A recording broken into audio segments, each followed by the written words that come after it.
प्यार से कहना धन निरंकार जी।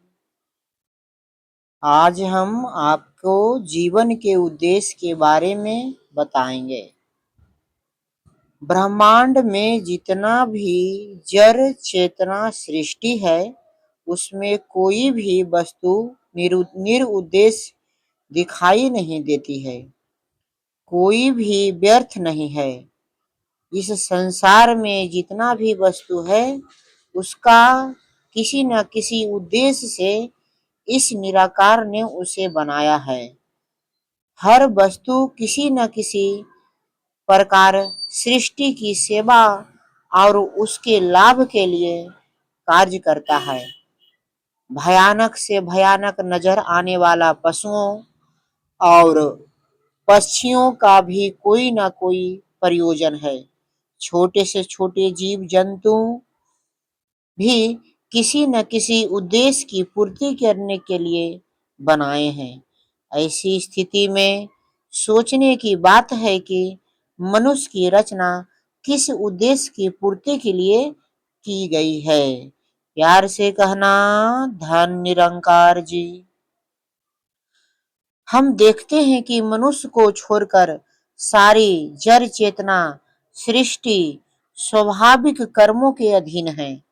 प्रकृति के अनुसार सब अपना अपना काम कर रहे हैं, परंतु मनुष्य पर यह बिंदास नहीं है। इसे कर्म करने की स्वतंत्रता प्राप्त है। अपनी बुद्धि अथवा विवेक के द्वारा यह इच्छित कर्म करने का अधिकार रखता है। इसी कारण से सर्वश्रेष्ठ योनि कहा जाता है।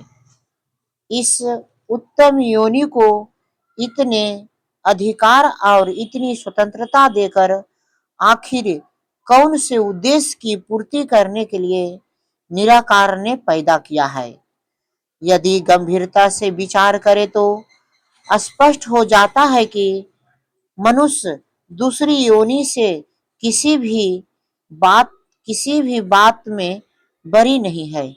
मनुष्य में जन्म से मृत्यु तक इसे जीने की सभी ढंग सिखाने पड़ते हैं।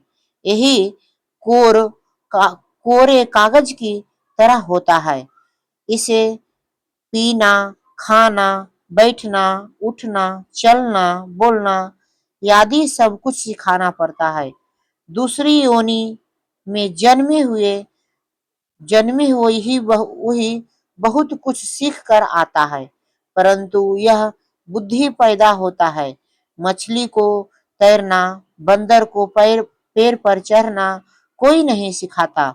वो यहाँ तक कि वह कीड़े मकोड़े आदि भी अपने दिनचर्या, अपना खान पान स्वयं सीख जाते हैं, परंतु मनुष्य को सिखाने के सिवा मनुष्य को सिवाय रोने के कुछ भी नहीं सीखे नहीं है, सीखा नहीं जा सकता है। फिर भी इसे उत्तम योनि मानना कहा तक न्याय संगत है। प्यार से कहना धन निरंकार जी।